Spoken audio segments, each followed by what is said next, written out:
Welcome to Anshika coaching. कैसे हैं आप सभी लोग। और आज के इस टॉपिक में अपन लोग बात करने वाले हैं कि मैथ के ऐसे दो सवाल जो 11 चैप्टर से हैं जो अक्सर पेपर में बच्चे गलत करके आते हैं। तो आज इन दोनों सवालों को पढ़कर आज ये जानने का प्रयास करेंगे आखिर ये गलत होते क्यों हैं। तो इसीलिए आज के बाद इस सवालों को पढ़ने के बाद आपके अब कभी भी गलत होने के चांस नहीं है, क्योंकि ये दोनों सवाल भाषा शैली में एक जैसे दिखने में लगते हैं। बच्चे कंफ्यूज हो जाते हैं, पेपर में अच्छे से पूरे तरीके से सवाल को अच्छे से ठीक ढंग से नहीं पढ़ते हैं, जिससे उनसे ये सवाल क्या हो जाता है, गलत हो जाता है। चलिए पहले सवाल की ओर चलते हैं। इसके पहले आप लोगों से जो प्यार मुझे मिल रहा है वो मैं आप लोगों का तहे दिल से धन्यवाद करता हूं, और ऐसे ही प्यार बनाए रखिएगा। जिन जिन लोगों ने अभी तक चैनल को सब्सक्राइब नहीं किया है, चैनल को सब्सक्राइब करिए और ज़्यादा से ज़्यादा लोगों को वीडियो को शेयर करिए। चलिए चलते हैं, और आज का टॉपिक है मैथ का चैप्टर नंबर 11। चलिए ये प्रश्न है आपका, उस गोले की त्रिज्या ज्ञात कीजिए जिसका पृष्ठीय क्षेत्रफल 154 सेंटीमीटर स्क्वायर है। दोस्तों ये सवाल जो आप देख रहे हैं इसमें उसने कहा है उस गोले की त्रिज्या ज्ञात कीजिए। तो आपसे क्या ज्ञात करने के लिए बोला जा रहा है, त्रिज्या। इस सवाल के बाद जो अगला सवाल हम बताने वाले हैं वो अंक बिल्कुल समान रहता है, लेकिन भाषा शैली में अंतर हो जाने से बच्चे अंक को देखते हुए सवाल में वही लगा देते हैं। तो इसको देखते हैं। सबसे पहले आपको पता है कि इसमें ज्ञात करने के लिए क्या बोला जा रहा है, त्रिज्या ज्ञात कीजिए। तो आप जब भी सवाल को लगाना चालू करते हैं तो सबसे पहली लाइन हमेशा वह लिखी जाती है जो हमें ज्ञात करना होता है। तो उसने कहा त्रिज्या ज्ञात कीजिए, तो आप लिखेंगे माना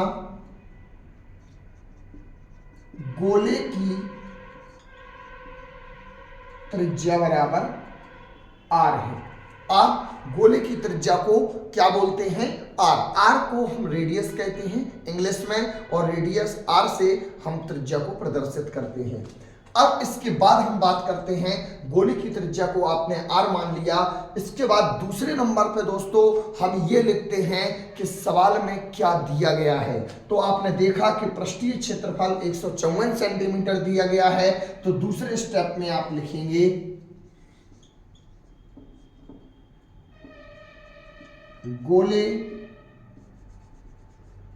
गोले का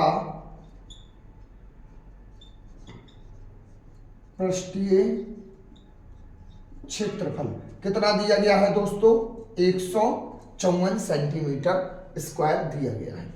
इतना करने के बाद आपको तुरंत क्या याद आ जाना चाहिए कि गोले के वक्र पृष्ठीय क्षेत्रफल मतलब गोले का जो पृष्ठीय क्षेत्रफल होता है उसका फॉर्मूला क्या होता है जी। तो गोले का पृष्ठीय क्षेत्रफल का फॉर्मूला होता है 4 पाई आर स्क्वायर, और इसके बराबर में आप क्या लिखेंगे, 154। क्यों लिखेंगे, क्योंकि गोले का पृष्ठीय क्षेत्रफल वहां पहले से गिवन मतलब दिया गया है। तो अब आप क्या करेंगे, 4 का 4 लिखेंगे, पाई का मान 22/7 होता है, 22/7 लिखेंगे। इसके बाद आप आर स्क्वायर का मान आपको ज्ञात करना है, और आर का मतलब मैं आपको बता चुका हूं, आर का मतलब होता है त्रिज्या, और उसने सवाल में कहा है त्रिज्या ज्ञात कीजिए। इसके बाद आप यहां लिखेंगे 154। अब आप क्या करेंगे, यहां लिखेंगे आर स्क्वायर बराबर 154, बराबर में जो संख्या दी गई है वो आगे रहेगी। जब भी कोई संख्या मल्टीप्लाई में दी जाती है तो जो बटे में संख्या होती है उसमें नीचे वाली संख्या को हमेशा ऊपर लिखा जाता है, और ऊपर वाली संख्याओं को हमेशा नीचे लिखा जाता है। ये बच्चों आपको ध्यान देना है कि संख्या मल्टीप्लाई से जब डिवाइड में पक्षांतर होती है तो संख्या पलट जाती है, ये आपको ध्यान रखना है। इसके बाद आप क्या करेंगे, यहां इसका डिवाइड कर देंगे, 22 का पहाड़ा 7 बार पढ़ेंगे तो जाएगा ये 7 बार, 22 सत्ते 154 होता है। इसके बाद आपने लिखा आर स्क्वायर बराबर 7 × 7/4, तो ये हो गया बच्चों 7 × 7 = 49 हो जाएगा, बटे में कितना आ जाएगा, 4 आ जाएगा। अब आप देखते हैं कि आर बराबर जब किसी संख्या के ऊपर स्क्वायर लगा होता है, जैसे कोई अल्फाबेट है उसके ऊपर स्क्वायर लगा है, तो जैसे ही हम स्क्वायर को हटाते हैं तो उसके ऊपर रूट लग जाता है। क्या लग जाता है बच्चों? रूट। तो अब यहां पर हो जाएगा ये 49/4। अब सभी लोगों को मैं आपको बता चुका हूं कि मैथ को स्ट्रांग बनाने के लिए स्क्वायर रूट्स और क्यूब आपको आना चाहिए, मतलब वर्ग और घन आपको मौखिक रूप से याद होना चाहिए। जिन बच्चों को याद है उनको इसका आंसर बहुत ही आसानी से पता चल जाएगा। 49 काय का स्क्वायर होता है बच्चों? 7 का। 4 काय का होता है? 2 का। इसके बाद आप यहां लिखेंगे r इक्वल टू 2 का डिवाइड आप काय में कर देंगे? 7 में। तो 2 का डिवाइड हम 7 में करेंगे तो ये आ जाएगा आपका 3.5 सेंटीमीटर। ध्यान रखिएगा बच्चों, हमेशा r की जो वैल्यू होती है उसको हम सेंटीमीटर में डिफाइन करते हैं। ये कैसे पता चलेगा ये मुझे सवाल बताएगा। अगर सवाल सेंटीमीटर में है तो आंसर में सेंटीमीटर लगाया जाएगा, अगर सवाल में मीटर है तो हम मीटर लगाएंगे, और इसके बाद सवाल में अगर किलोमीटर, किलोलीटर जो भी इकाई दी गई है वही इकाई हम लिखते हैं, अपने तरफ से नहीं लिखते हैं। और इसमें कोई स्क्वायर नहीं आएगा। स्क्वायर कहाँ कहाँ आता है? आप वक्र पृष्ठ का क्षेत्रफल निकालेंगे वहां 2 की घात लगेगी, आप संपूर्ण पृष्ठ का क्षेत्रफल निकालेंगे वहां 2 की घात आएगी। किसी भी सवाल का आयतन निकालते हैं तो हमेशा घात 3 की आती है, और क्षेत्रफल निकालने पर घात हमेशा 2 की चढ़ाई जाती है। ठीक है। और अगर कोई त्रिज्या ज्ञात करते हैं तो हमेशा उसकी यूनिट डिजिट आती है, उसमें यूनिट आता है, केवल उसमें इकाई आती है, उसमें कोई स्क्वायर क्यूब नहीं लगाया जाता। आई होप कि आपको ये सवाल समझ में आया होगा, और आप जल्दी से इसको नोट करिए। इसके बाद दूसरा सवाल आपको अभी बताते हैं।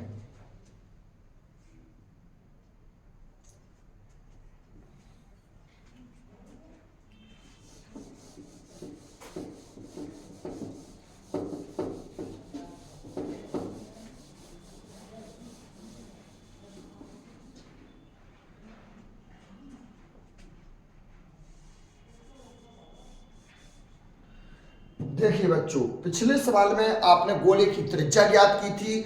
अब जो सवाल है उसमें लिखा है उस गोले का आयतन ज्ञात कीजिए जिसका पृष्ठीय क्षेत्रफल 154 सेंटीमीटर स्क्वायर है। बच्चों, पिछले सवाल में आप पढ़ के आए उसकी त्रिज्या क्या है, इस सवाल में आप पढ़ रहे हैं उसका आयतन ज्ञात कीजिए। तो आयतन ज्ञात करने के लिए सबसे पहले मुझे त्रिज्या निकालना पड़ेगी। जब आप त्रिज्या निकाल लेंगे, त्रिज्या के बाद आपको क्या निकालना पड़ेगा? आयतन। मतलब कि पहले सवाल को आप जितना लगा चुके हैं उतना फिर से लगाना पड़ेगा। इसके बाद आप क्या करेंगे? गोले का आयतन निकालेंगे। तो चलिए चलते हैं। सबसे पहले आयतन निकालने के लिए सबको पता है गोले का आयतन 4/3 पाई आर क्यूब होता है। तो गोले का आयतन निकालने के लिए आर की वैल्यू हमें फाइंड करना पड़ेगी। तो इसके लिए आप क्या करेंगे? पहले आर की वैल्यू निकालने के लिए यहां लिखेंगे माना गोले की त्रिज्या आर है। पूरा सवाल आप वही लगाएंगे, माना गोले की त्रिज्या आर है, तो आप यहां लिखेंगे गोले की त्रिज्या आर, पृष्ठीय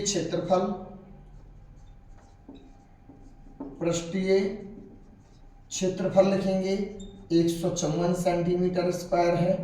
अब आप क्या करेंगे? 4 pi R square equal to 154, तो ये हो जाएगा 154। ये हो गया R square equal to 154 multiply 7, 4 multiply 22, R square equal to जी 7 आ गया, 7 multiply 7/4, R equal to 49/4, R की वैल्यू हो जाएगी 7/2। तो ये हो गया आर इक्वल टू 3.5 सेंटीमीटर। दोस्तों, अभी इतना सवाल आप पिछले सवाल में पढ़ के आए हुए हैं और आपको अच्छे से पता है कि इसमें आर की वैल्यू 3.5 सेंटीमीटर आएगी। लेकिन इस सवाल में उसने आपसे ज्ञात करने के लिए बोला है गोले का आयतन। तो आप यहां लिखेंगे गोले का आयतन बराबर, तो बच्चों गोले का जो आयतन होता है वो होता है 4/3 पाई आर क्यूब।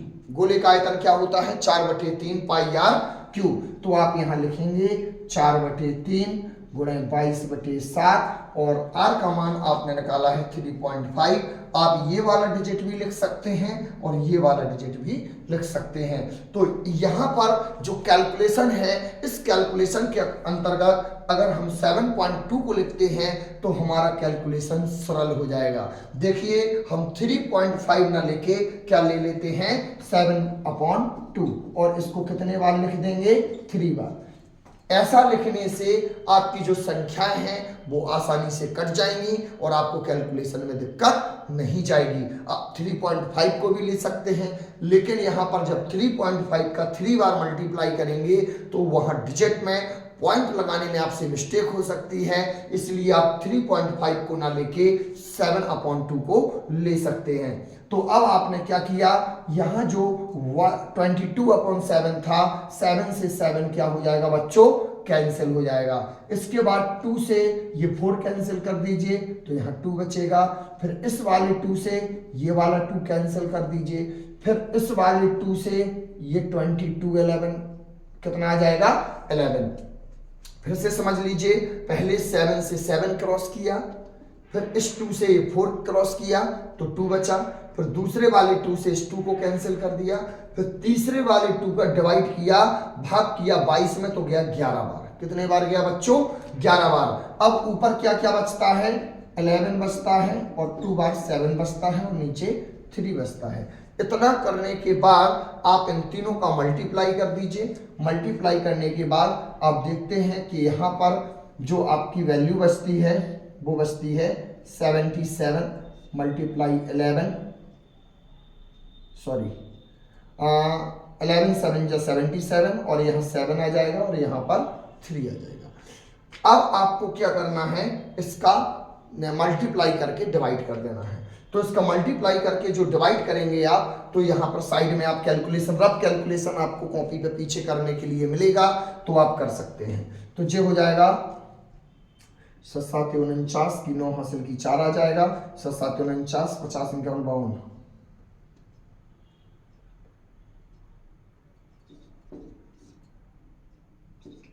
ये दोस्तों इतना आ जाएगा आपका। 7 49 49 की 9 हासिल की 4 आ जाएगा और 7 49 1 50 50 और 3 53 आपका यहाँ पर आ जाएगा। तो इस प्रकार से आप यहाँ देख रहे हैं कि 539/3 जो आया है ये आपका सेंटीमीटर में आया है।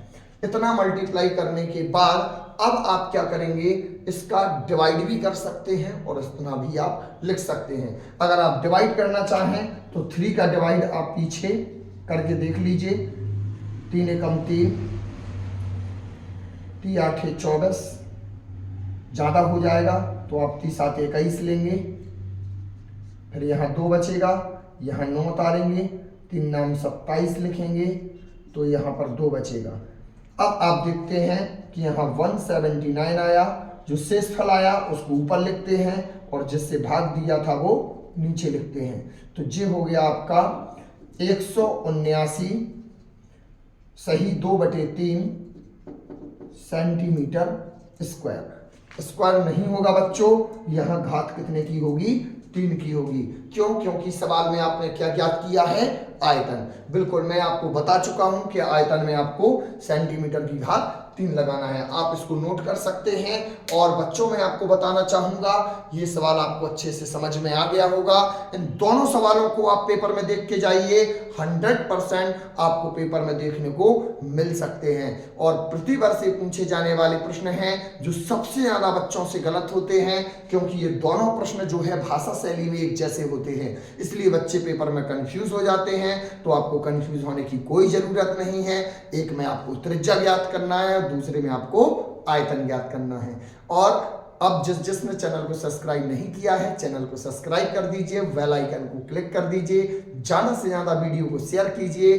चलिए चलते हैं दोस्तों, जब तक के लिए जय हिंद।